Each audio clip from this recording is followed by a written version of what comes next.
Introduce ourselves. That would be great. Look like. Thank you. Bridget Doherty, Communication Manager.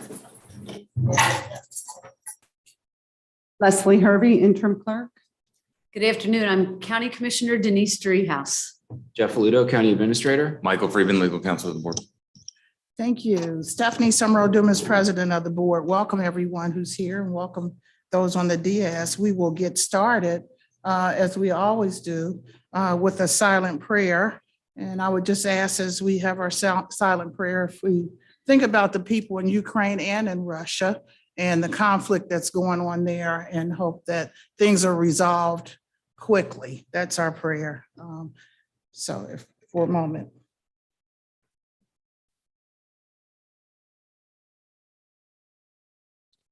Amen. You can stand for the Pledge of Allegiance. I pledge allegiance to the flag of the United States of America and to the republic for which it stands, one nation, under God, indivisible, with liberty and justice for all. Thank you. I'd like to make a motion to approve the minutes of the previous session. Second. Commissioner Summer Dumas. Yes. Commissioner Reese. Commissioner Driehaus. Yes. Thank you so much. We'll move forward with public comments. No public comments. Okay, very good. So we'll move on to comments and motions. I'll begin. I know when I went to the OKI meeting today, and at the end, they were saying, any other comments before we close? And I mentioned about Ukraine and didn't ask for a prayer, but everyone who was there, I guess they were a little nervous about saying anything. I don't know, Eric was there. And when it was over, just everybody just flooded me with the fact that I brought it up, and they really wanted to do it. And then, so I'm glad, because that's Ohio, Kentucky, and Indiana, just a really strong, powerful group. And so I'm glad we were able to do the recognition of the issue that's going on now. So I'll move forward. We have some good news as it relates to the COVID numbers. Of course, COVID is not good news, but we are happy to say, according to Hamilton County Health, that our numbers, there's a range. They changed how they look at numbers, and it's either low, medium, or high. We were medium before, and now we are on the low scale for the virus, and that's a great thing. And we hope that we don't even have to have a scale in the future. So that would be awesome. So that's something to be happy about, and to continue to do the things that we need to do. And those that need to distance, let's do that. Those who want to wear the mask, do it, because it's still here. It's not gone yet. So I also want to mention March 11th ends our state of emergency here in Hamilton County. So officially, we had already said that we were not going to implement that again, but I just want to let those who are listening to know that. I have a couple other things. I was at the OKI meeting this morning, as I mentioned, and a lot of talk about charging stations and where they're going to go in our area, and the fact that billions of dollars are being allocated for that has not been dispersed yet, but that we as a county need to develop a plan on how we're going to use them, where we're going to use them. And there's also an app. I don't know, Eric might remember the app. I don't, but it's right on our website for OKI. Yeah.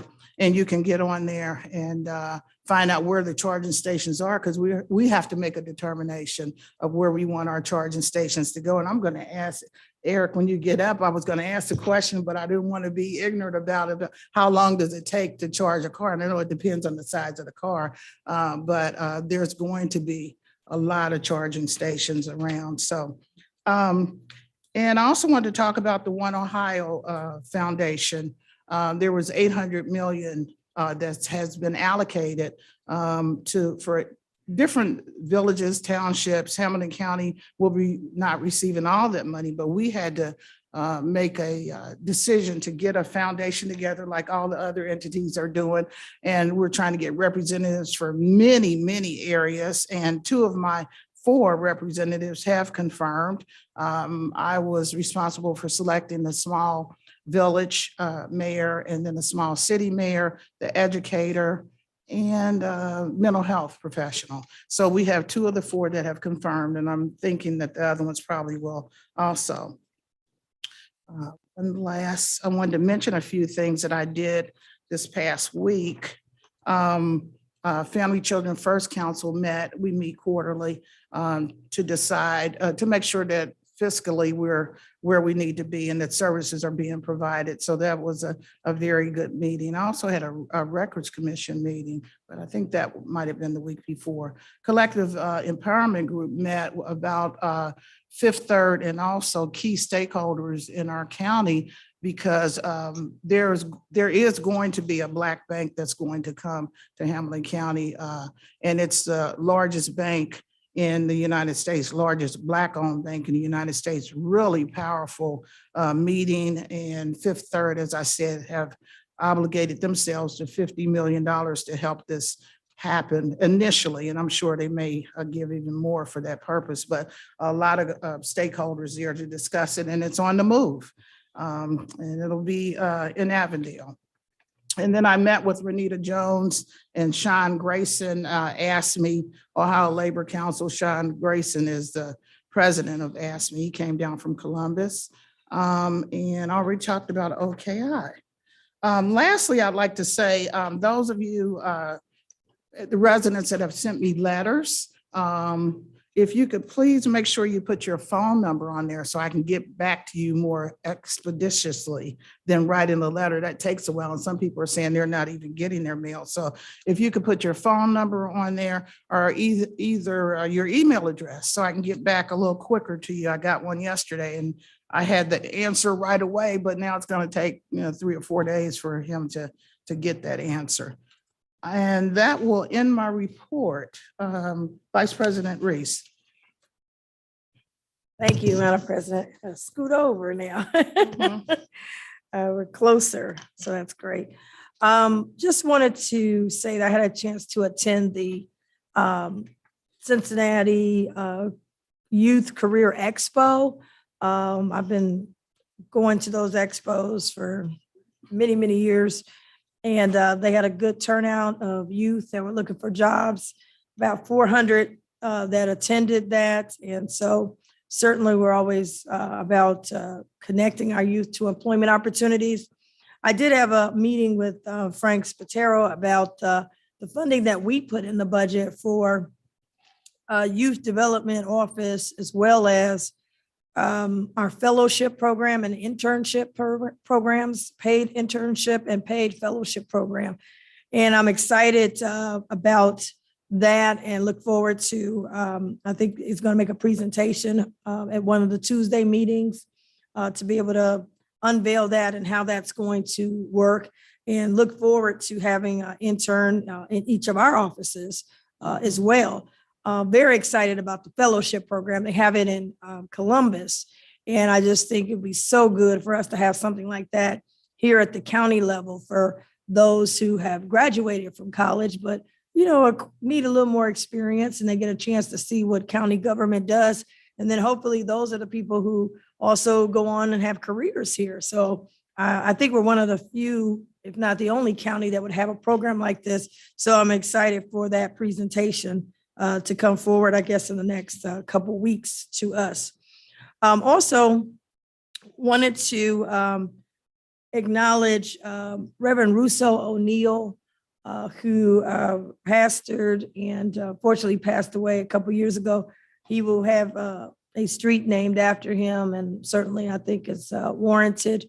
Reverend Russo was a community leader, pastor, and a very good family friend.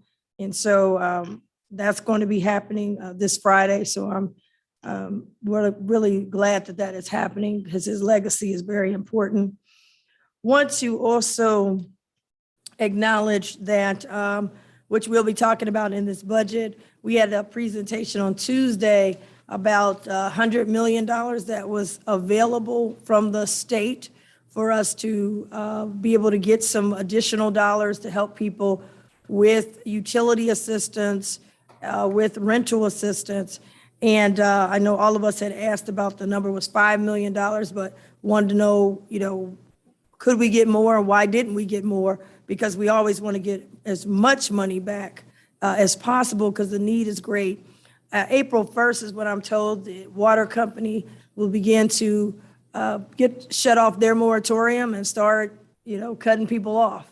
So there's a lot of stuff's going to start hitting. Duke Energy, the bills have gone up.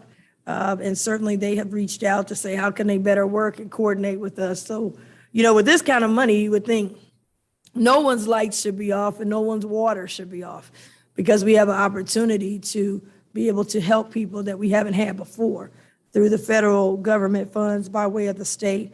So I know that when we get to that item, the administrator will talk about that and seeing what we can do to get more that we can have available for assistance. So I know he'll speak to that based on the feedback that our board gave this week.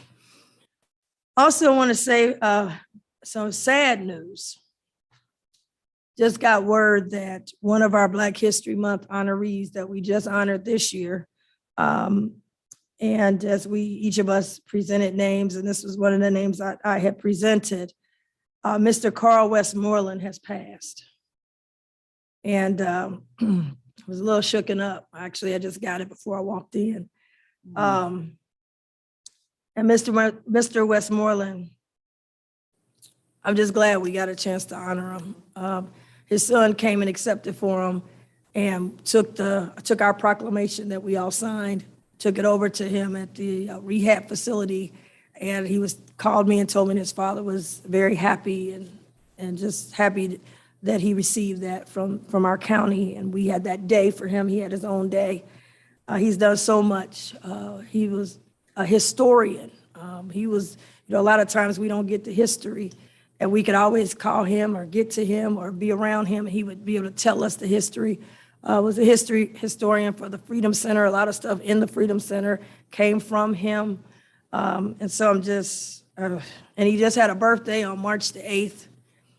So he just celebrated a birthday. We were all putting on Facebook, happy birthday, and they were with him and telling folks how much people were saying happy birthday, March 8th. And then to hear today that he has passed away, we've lost a giant in our community, in our city, our county, and our country. So please keep their family in our prayers. We will continue to do that.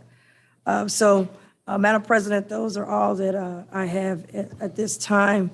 And again, if we could just keep the family in our prayers. Thank you. Thank you. And if we could take a moment right now for a silent prayer for the Westmoreland family, that would be great.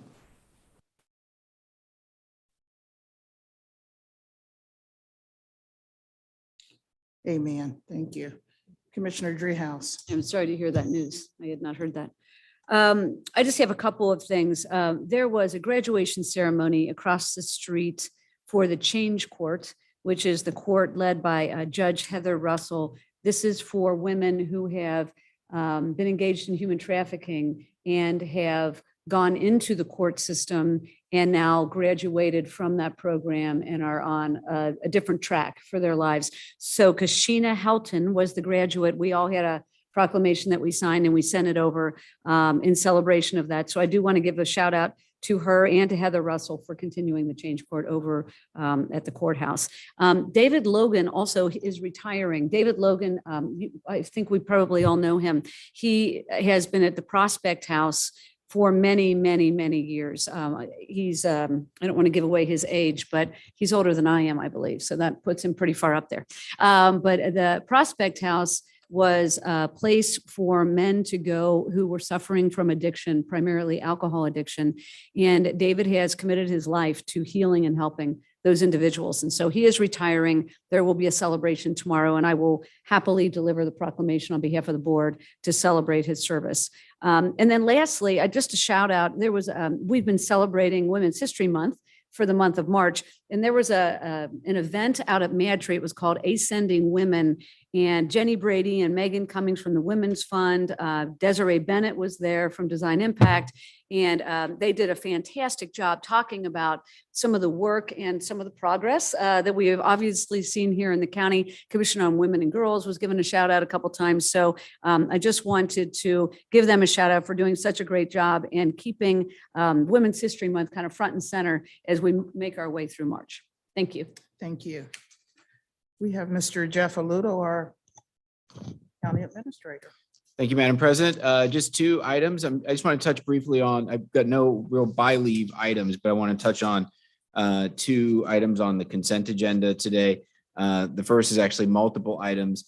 I just wanted to bring, the board is aware, but bring to the public's attention that on today's consent agenda, we have the approval of community revitalization grants with Norwood, Lockland, Gulf Manor, and Springdale. The board heard staff meeting presentations on these back in 2021.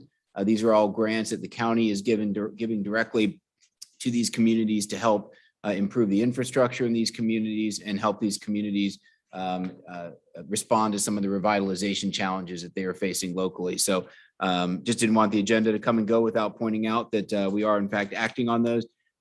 We heard this, the staff meeting presentation was back in late 2021, but we've been waiting on those communities to execute those contracts and bring them back to us so that we could sign them. So just wanted to provide a heads up on that. To Commissioner Reese's point, the board had a discussion on Tuesday in staff meeting as well about the ERAP program and the ability to access some of the additional funding from the state. I just want to let the board know, and Michael Jeff, Patton, oh, yes, I'm When sorry. you say ERAP, people are Yeah, listening. Thank so you. Emergency Rental Assistance Program. So this is the federal assistance that flowed from the federal government to states and counties to help people with back rent, back utilities, et cetera, spurred primarily by the COVID-19 pandemic. So we did reach out to the state. The request that we are going to make to the state is actually going to be for $10 million instead of the 5 initially. I know the state had reached out to Treasury on our behalf to also ask if we could, if that could be a request. We're not certain we're going to get 10, but if it's available and we can shake that out, we'll pull down 10, but we know we're going to get the 5. So today on consent agenda, you're appropriating 5, but if we get an additional 5, we'll come back to the board for that appropriation. So just want to let you know, I want to thank Michael Patton and his staff as well, who did a lot of the legwork on this. But just want to let the board know that we heard the policy direction on this. We did reach out and we've done what we can do to ensure that we're at least in line for that funding if it becomes available. So That's great. Yeah. with that, Commissioner, Madam President, I'll turn it back to you. Thank you so much. We will move forward. We have one regular agenda item, our engineer, Eric Beck. Good afternoon. Did you want me to answer questions about the Sure. electric vehicles? That would be great. I'll tell you what I know. I'm not an expert on it, but there are 3 types of electric vehicle chargings. Mhm, There's a type 1, a type 2, and a type 3. mhm. Type 1 is your typical at-home charger that charges your vehicle in about 11 hours. Mm, The type 2 is an upgraded one you can get for your home, which is it has more power, can charge it in about 6 hours. The public ones that we're talking about are a 30-minute to 1 hour charge, depending on environmental factors and age of the battery. Great. So there's a That's lot of helpful. things that affect the rate of charging. Thank you. Can I interject something Sure. related to this? So just as a matter of policy, is it true to say, and maybe this isn't a Ludo question as opposed to a Beck question, but when we build parking garages, are we putting electric vehicle charging stations in those garages with an eye towards the future? Madam President, Commissioner Dreehouse, yes, we are. So I believe all of our, if not all, most of our parking garages at this point have electric charging capabilities. Great. Yes, that's That's correct. great. Yeah. Okay, thank you Okay, so much. thank you. All right, we do have one item today. It's a resolution determining necessity and concluding that no land or property will be damaged and determining that the public convenience and welfare require Kennedy Avenue improvements in Columbia Township. This is a resurfacing project that goes between the 2 Cincinnati Corp lines on Kennedy Avenue in Columbia Township. We were able to acquire Ohio Public Works Commission funding for this project. So the total project cost is $900,000. $493,000 out of county engineers permissive auto funds and $407,000 out of Ohio Public Works funds. This will allow us to take this project out to bid. Mhm. Great, thank you. I'll open it up for any questions or comments. No. Okay. I'd like to make a motion to approve item 1. Commissioner Summer Dumas. Yes, Commissioner Reese. Yes. Commissioner Dreehouse. Yes. thank you so much. Thank you. We'll move forward with our consent agenda items 2 through 15. Just a general summary that there's a budget adjustment we have on our consent for grants to municipal court, emergency management, jobs and family services, and environmental services, and 3 engineers road projects, 7.2 million. And then we have also, as we talked earlier about the revitalization grants, which is a new program through Hamilton County, and the city of Norwood would be receiving a grant if approved, the village of Laughlin, which has 2 of them. And also the village of Gulf Manor and the city of Springdale. This is a great program. I'm sure they're very appreciative of the monies that will be coming forward, but I'll open it up for, I wanted to say one other item. JFS specifically, we're putting money, we have to approve money for nursing services, independent living services, parenting, education, and 3 items are for group home services. And what I think is really unique on JFS is when I first came in, I talked about, our babies are going all over the United States, Detroit and other places. And I understand that services are not always available here. But we, and Commissioner Dreehouse mentioned it too, we can provide services here. And if we're able to do that, let's do that. If we're not, of course, we have to send them out, but we really want to keep them as close as we can have them to their nuclear family. Okay, I'll open it up for any questions or comments on the consent agenda items. Commissioner Dreehouse. Commissioner, we're too close. Yeah. Throwing us off. Commissioner Dreehouse, hold on, I get an extra vote. Okay, item number 3 is the item that has the $5 million from the state government dealing with these rental assistance, utility components. And I know we addressed the part of getting additional funds, which was a big part of our discussion on Tuesday. But the other part was the issue, I had concern that we were changing the rules.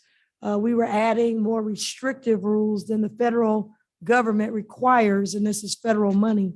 And certainly we want to make sure that our citizens get the same, we don't want to be in another county and they're getting more opportunity for the funds than the people in our county because they're going with the federal guidelines. And I'd like for the guidelines to be matching what the federal guidelines are, since it's the federal dollars. Are we doing criteria today? Or would that be something, when do we deal with that? So, Madam President, Vice President Reese, no, I don't think that today, all we're doing today is just appropriating the dollars for spend.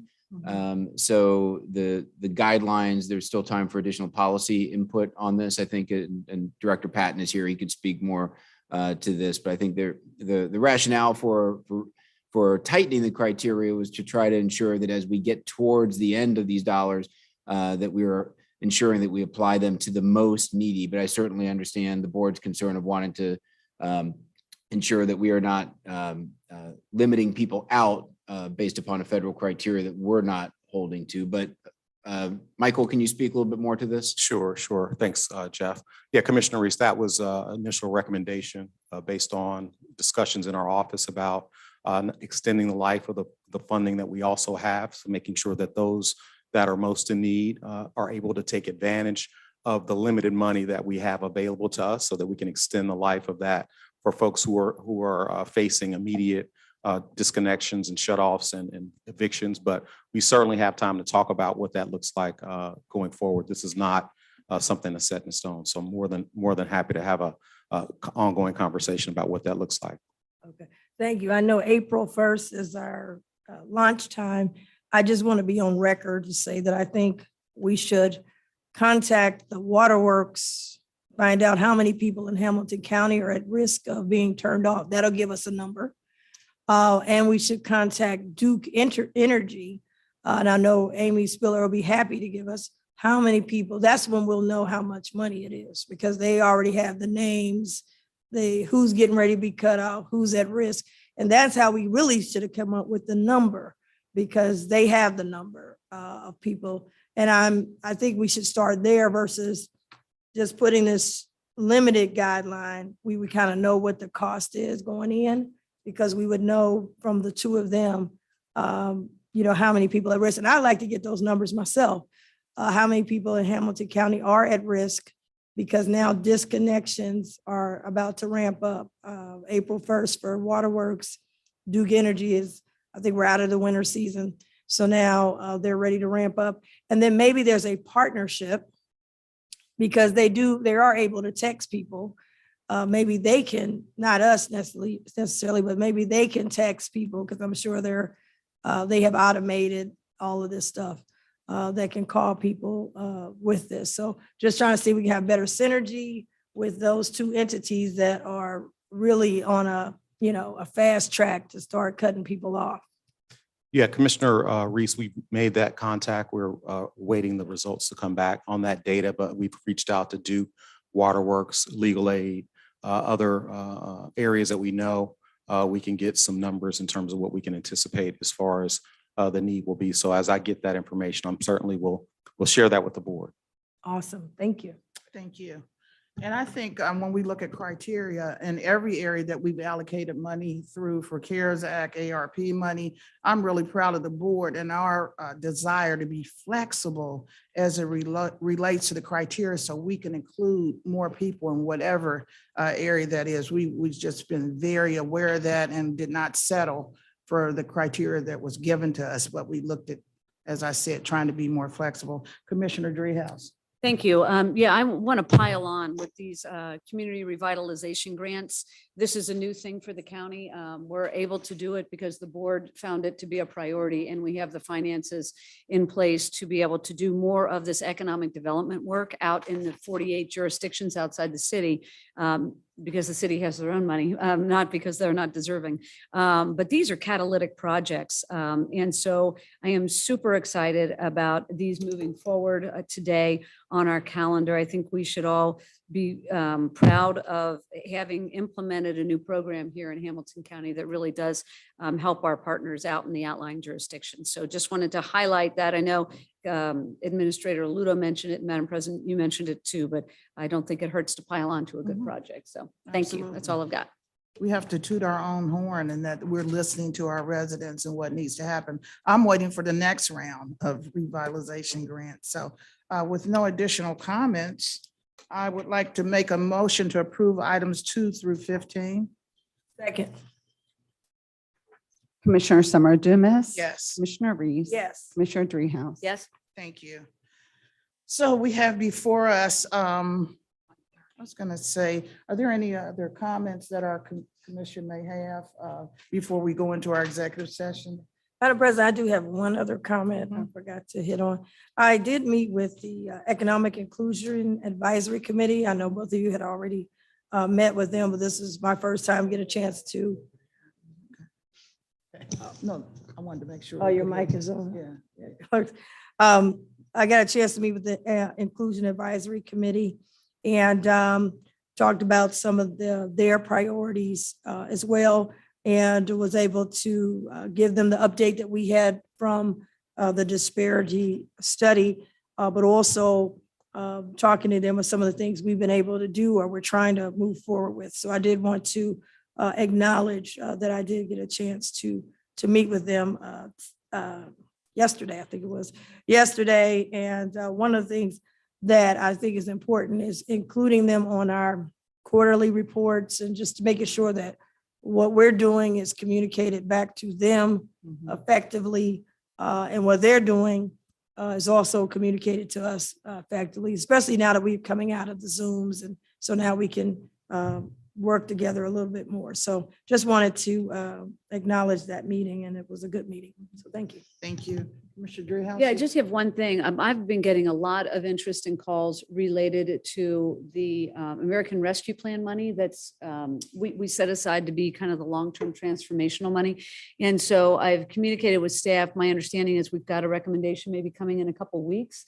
I know we're all anxious to see what those recommendations are from the groups that we convened so that we can move forward with some of those dollars. So I just, I don't know how many calls I've gotten related to this, but it's quite a few. So I just wanted to let people know, a couple weeks out from those recommendations, and we'll have a full vetting of those at a, I assume, a staff meeting. Yeah, a staff meeting coming up. Thank you. Thank you. And finally, for me, as I mentioned, those who have written me letters, I want to also give you my phone number, 513-946-4410, if you'd like to call in and leave a message. So we'll move forward to our executive session. I'd like to make a motion to go into executive session pursuant to RC Section 121.22G4 regarding collective bargaining. Second. Commissioner Summer Dumas. Yes, Commissioner Reese. Yes. Commissioner Dreehouse. Yes. thank you.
Okay.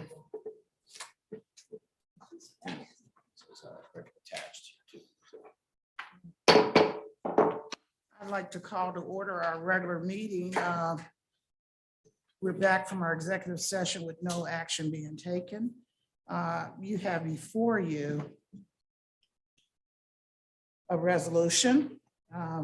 I'd like to make a motion to adopt the resolution approving fact finders report regarding the collective bargaining agreement between the Hamilton County Board of County Commissioners and the communications officers of Hamilton County.